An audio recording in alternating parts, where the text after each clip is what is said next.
देखिए बच्चों, आज जो है अनुक्रम श्रेणी में गुणोत्तर श्रेणी में एक्सरसाइज 9.3 का क्वेश्चन 29 से 32 तक बताया जाएगा। उसके बाद जो अतिरिक्त जो और प्रश्न छूटा है उसको भी बताया जाएगा ना, ध्यान से देखिए। तो क्वेश्चन नंबर 29 है।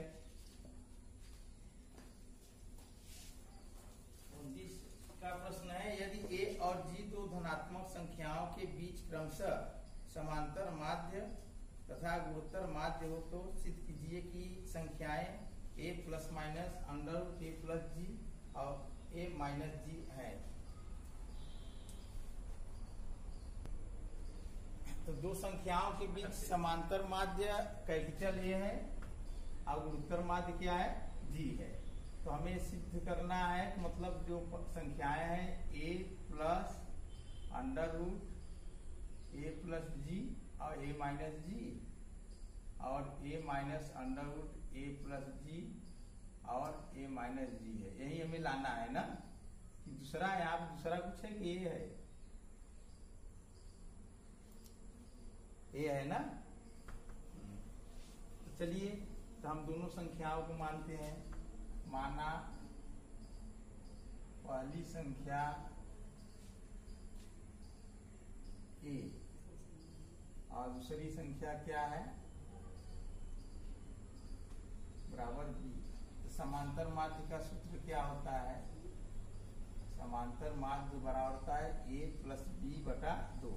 और गुणोत्तर माध्य क्या होता है, गुणोत्तर माध्य बराबर होता है under root A B.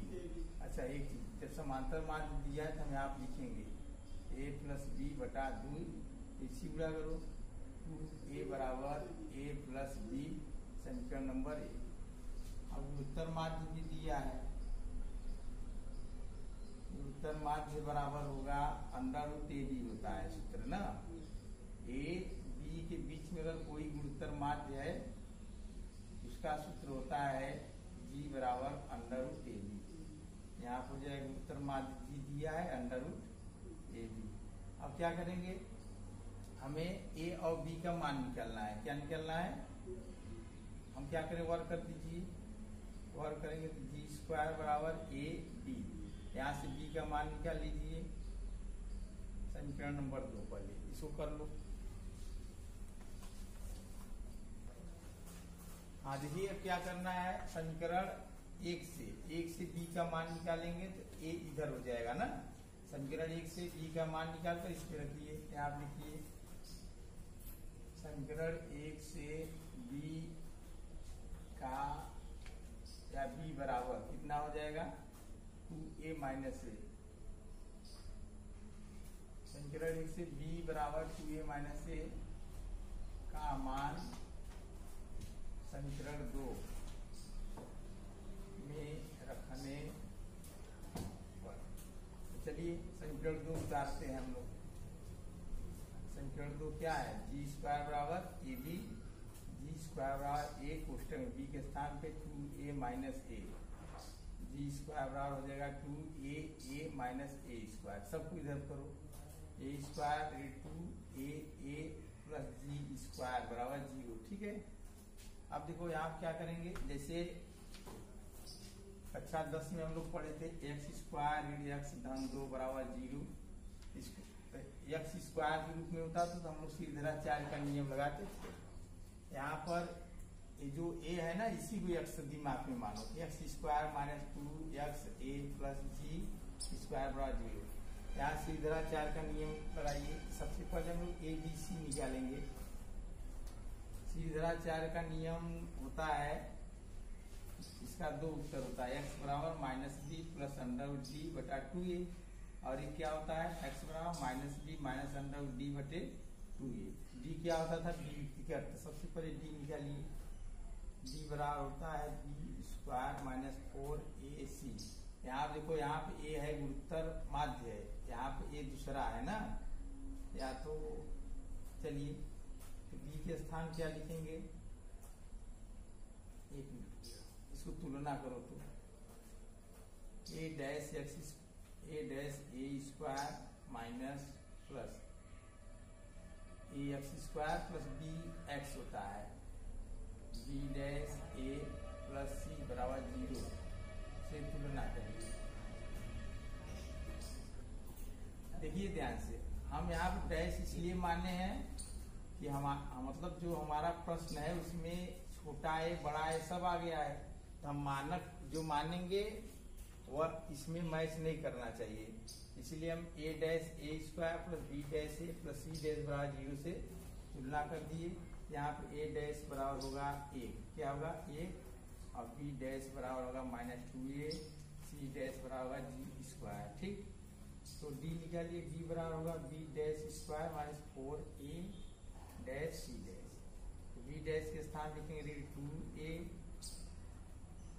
Square ऋण 4a के स्थान क्या लिखेंगे a डैश के स्थान पे और c डैश के स्थान पे g स्क्वायर। कितना हो गया है, ऋण का वर्ग करेंगे कितना, अच्छा 1 मिनट, b डैश बराबर हमारा होगा 2a बड़ा वाला ये होगा, a से तो गया, a से कैंसिल हो जाएगा, b डैश बराबर 2a ऋण 2a,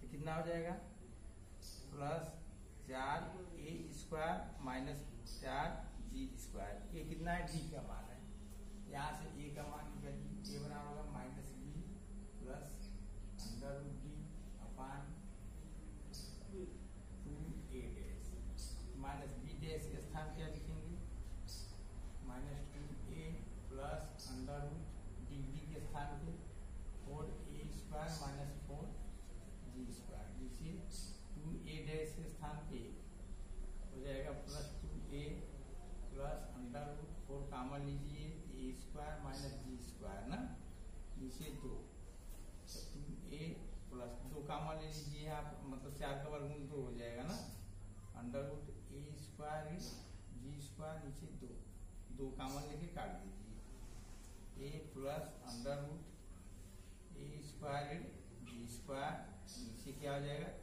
2 से गया। अब देखो ध्यान से, a का 2 मान होगा, एक प्लस होता है माइनस, तो मैं इसी में कर दे रहा हूँ। ठीक, अब बचेगा क्या हमारा, ध्यान से देखो, इसको नोट कर लो।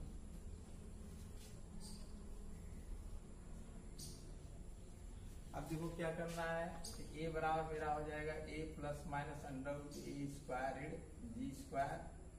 ठीक, इसको हम और अच्छे से लिख सकते हैं, a plus minus under root a plus g और a माइनस g, यहाँ वर्गांतर का सूत्र लग गया। ठीक, अब ध्यान से देखिए, अब a का मान यहाँ पर 2 ठो प्राप्त हुआ है, a plus under root a plus G a minus G और a minus under root a plus G a minus G. इसमें से एक मान लेते हैं, मान लीजिए a का मान यहाँ लिखिए, अब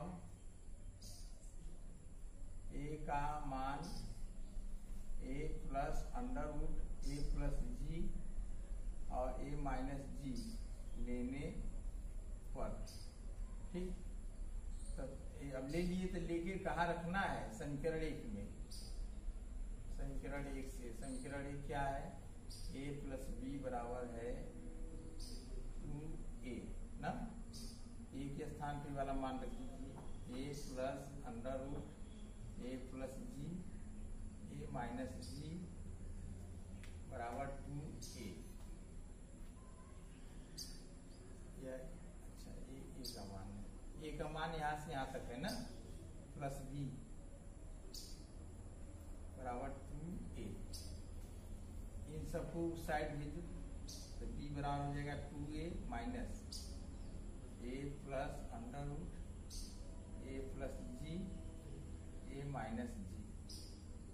ठीक, कितना हो जाएगा 2a minus a minus under root a plus G a minus G, कितना हो गया a minus under root a plus G, यही तो लाना था हमें, a माइनस जी। ठीक, तो यही लाना था, पहली संख्या a लाना था और दूसरी वाला, ठीक है। अच्छा, एक बात और ध्यान दो, इस सवाल को अच्छे से लगाना है, तो जहाँ पर हम पहली संख्या a माने हैं, दूसरी संख्या b माने हैं, वहां पर पहली संख्या x मान लीजिए, दूसरी संख्या y, तो पहली संख्या x मानेंगे, दूसरी संख्या y मानेंगे, तो और अच्छा उत्तर आएगा। ठीक,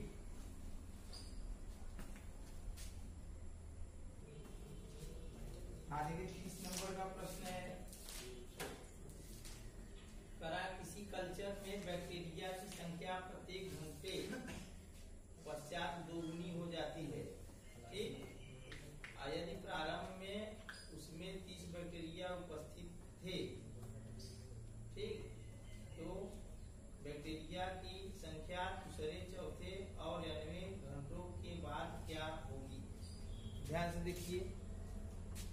प्रारंभ में कितना था जीवाणु, प्रारंभ में बैक्टीरिया की संख्या, बैक्टीरिया की संख्या कितना था 30 ना। तो हर घंटे बाद ये दुगना हो जाता है। तो प्रथम घंटे में कितना होगा ध्यान दीजिए, प्रथम घंटे के बाद कितना हो जाएगा 30 × 2 60। तो दूसरे घंटे के बाद कितना होगा, दूसरे घंटे के बाद 60 × कितना हो जाएगा मतलब 2 120 हो गया, ठीक। और तीसरे घंटे के बाद कितना हो जाएगा, घंटे के बाद 60 × 120 × 3 कितना हो गया 360। तो हमें पूछा है, दूसरे पूछा है और चौथे। यहाँ से पहले श्रेणी बना लीजिए, श्रेणी गुणोत्तर श्रेणी, गुणोत्तर श्रेणी हमारा कितना हो जाएगा 60 120 फिर ऐसे हो जाएगा 240। यहाँ से a बराबर 60 लीजिए और r बराबर लीजिए T2/T1 हो जाएगा 120/60 बराबर 2, ठीक। ये हो गया, r हो गया। अब चलो T2 पूछा है तो T2 हो जाएगा AR, a के स्थान 60 r के स्थान 2 120, T2 120 है ये है। T4 कितना हो जाएगा AR3, a के स्थान पे 60 r के स्थान पे 2 घाते 3 60 × 8 480। Tn कितना हो जाएगा ARn-1 60 r के स्थान क्या लिखेंगे 2 घाते n-1 तो 60 × 2 घाते n-1, यह आंसर हो जाएगा। अगला प्रश्न है 500 रुपए की धनराशि 10% से वार्षिक चक्रवृद्धि ब्याज पर 10 वर्षों बाद क्या हो जाएगी। यहाँ पर मूलधन हमारा कितना है, मूलधन को P से प्रदर्शित करते हैं, या 500 है, कितना है दर को हम लोग 8 से प्रदर्शित करते हैं 10% वार्षिक। इसका मतलब होता है 10% वार्षिक का मतलब मैं समझा दे रहा हूँ, उसको समझो। इसका मतलब है 100 रुपए का 1 साल का ब्याज 10 रुपए, 10% वार्षिक माने क्या होता है 100 रुपए का 1 वर्ष का ब्याज कितना होता है 10 रुपया, इसीलिए 10% होता है, ठीक है। अगर 100 रुपए का 1 वर्ष का ब्याज अगर 2 रुपया है तो इसको कैसे लिखेंगे 2% वार्षिक, कितना लिखेंगे, हाँ तो एक चीज ध्यान रहे। और समय कितना है, समय को यहाँ पर समय कितना है 10 वर्ष। तो चलो तो सूत्र होता है मिश्र धन का, मिश्र धन बराबर होता है मूलधन कोष्टक 1 + दर बटा 100 घाते n। इसको लिखेंगे a बराबर P1 + r/100 घाते n। P के स्थान 500, 1 + r के स्थान पे 10/100 घाते n, n के स्थान पे 10। 500 1 + 1 कट गया, 1/10 मतलब 0.1 कितना होगा 1/10 मतलब 0.1 घाते 10। 500 और 1 में 1.1 जोड़ेंगे तो 1.1 घाते 10, यही आंसर हो जाएगा।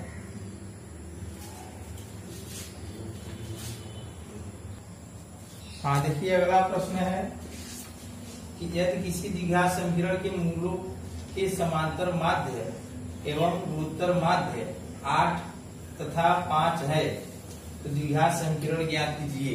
तो ध्यान देखिए, माना द्विघात समीकरण के मूल अल्फा व बीटा है, ठीक। समांतर माध्य क्या होगा, मूलों का समांतर माध्य,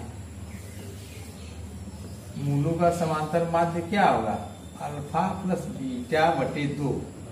समांतर माध्य कितना दिया है बताओ, 8 बराबर अल्फा + बीटा/2, तीसरा गुणा कर दो, अल्फा + बीटा बराबर 16, सही है।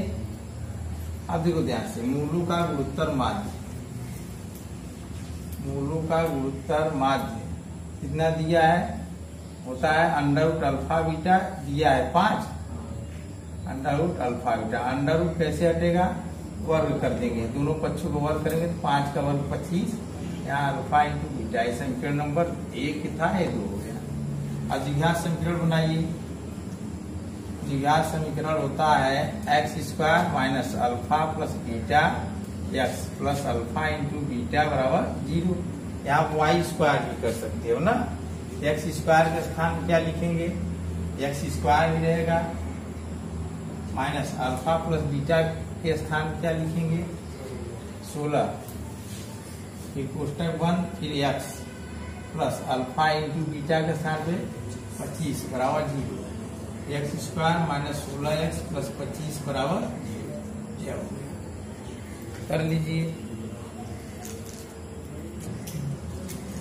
ध्यान से देखिए, सवाल नंबर 24 है, देख लीजिए।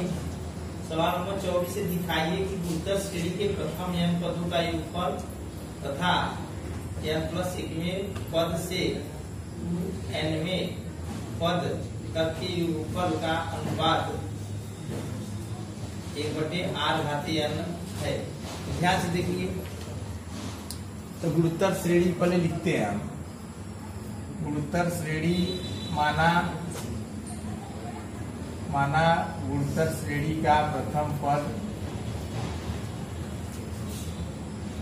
गुरुतर श्रेणी का प्रथम पद ए, क्या मानेंगे ए, ठीक है। सार्व अनुपात क्या मानेंगे, अनुपात बराबर आर, ठीक। तो गुरुतर श्रेणी हमारा क्या होगा, गुरुतर श्रेणी होगा हमारा ए आर स्क्वायर, फिर a/3 ऐसे, फिर a/n-1 ऐसे आगे बढ़ता जाएगा, ठीक है। इसमें बोला है कि प्रथम n पदों का योगफल, तो प्रथम n पदों का योगफल हम लोग निकालेंगे। प्रथम n पदों का योगफल निकालिए, Sn बराबर हो जाएगा ए कोष्टक में r⁻n-1 अपान r-1 होता है। n पदों के योगफल का सूत्र होता है, ये हो गया, ठीक। फिर आगे क्या बोल रहा है, n+2 पद से 2n पदों का योगफल। तो देखो ध्यान से समझिए, n+2 पद यहाँ पर कहीं होगा, अब 2n पद यहाँ पर होगा। अब यहाँ से यहाँ तक का योगफल हमें निकालना है। हम क्या करेंगे, देखिए हमारा गुरुतर श्रेणी जो प्रारंभ है ए से प्रारंभ है, कहाँ से, ए आर स्क्वायर ar/3 ऐसे डॉट ar/n-1, फिर n+2 पद से आगे 2n पदों तक का।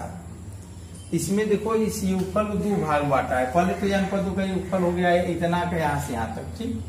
अब हमें जो है चाहिए बीच से आगे का चाहिए, तो हम क्या करेंगे, बीच से आगे का नहीं निकाल पाएंगे, हम ऐसे निकालेंगे प्रारंभ से वहां तक का। जैसे देखो ये कोई लाइन है, क्या है, लाइन। हमें यहाँ से यहाँ तक का मान पूछा है, हम क्या करेंगे, पहले यहाँ से यहाँ चलेंगे, फिर यहाँ से यहाँ, फिर माइनस कर देंगे तो ये वाला निकल जाएगा। जैसे हमें ये वाला भाग चाहिए, यहाँ ए है, यहाँ बी है, यहाँ सी है, हमें BC चाहिए, क्या चाहिए, BC निकालने का तरीका ए से सी तक चलिए, फिर ए से बी तक चलिए, और फिर माइनस कर देंगे तो यहाँ से यहाँ तक हो जाएगा। वैसे यहाँ ए है, यहाँ पर n+2 है, और यहाँ क्या है 2n है।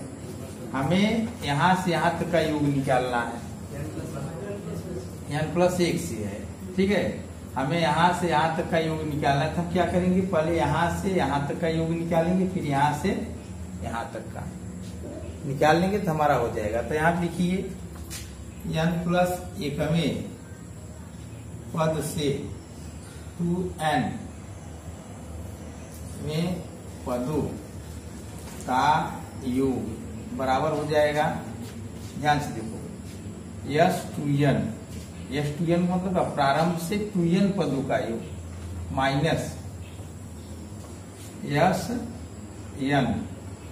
n+1 है ना, यहाँ से यहाँ तक चाहिए तो इसकी पहले वाला n होगा, क्या होगा, n माइनस n, क्या लिखेंगे, मतलब हमें यहाँ से यहाँ तक का योग चाहिए, इसके पहले का योगफल हमें घटाना होगा। इसके पहले का योगफल क्या होगा, यहाँ पे n+1 है तो इसके पहले n रहा होगा, 1 से लेके n तक का माइनस करना होगा। यस 2n का सूत्र होता है a r घाते 2n माइनस 1 नीचे r माइनस 1, और यस n का सूत्र होता है a r घाते n minus 1 upon r minus 1। ठीक, अब क्या करेंगे,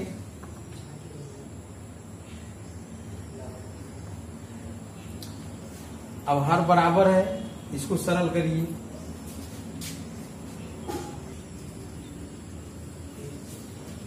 इसका हर बराबर है, लस ले लिया, आर माइनस 1 हो गया, यहाँ 1 पुस्तक में r power 2n minus a r power n minus 1। ठीक, सरल कीजिए, ए आर घाते 2n माइनस ए, और फिर हो जाएगा माइनस ए आर घाते n, और ऋण धन ए से गया, नीचे r माइनस 1। इसमें से कॉमन ले सकते हैं हम, क्या कॉमन होगा, ए आर घाते n कॉमन ले लीजिए, ए आर घाते n कॉमन ले लेंगे तो यहाँ क्या बचेगा, r घाते n माइनस 1 नीचे r माइनस 1। सही है ना, कॉमन आता है ना, r घाते n कॉमन लेंगे तो 2n में से n निकल जाएगा, तो n बचेगा। अब ध्यान से देखिए, हमें क्या पूछा है, प्रश्न में अनुपात पूछा है। क्या पूछा है, अब n पदों के योगफल बटे n प्लस 1वें पद से 2n पदों का योगफल, इसी का मान पूछा है। n पदों का योगफल क्या है, a r power n minus 1 बटे r माइनस 1 ना, नीचे a r घाते n माइनस 1 नीचे r माइनस 1। अब क्या होगा, इसको सरल करो, यह कैंसिल हो जाएगा, यह भी गया, बचा का r घाते n minus 1 r power n minus 1, ये भी गया, क्या बचा 1 बटे r पावर n। यही सिद्ध करना था हमें। ठीक है, यही आंसर है।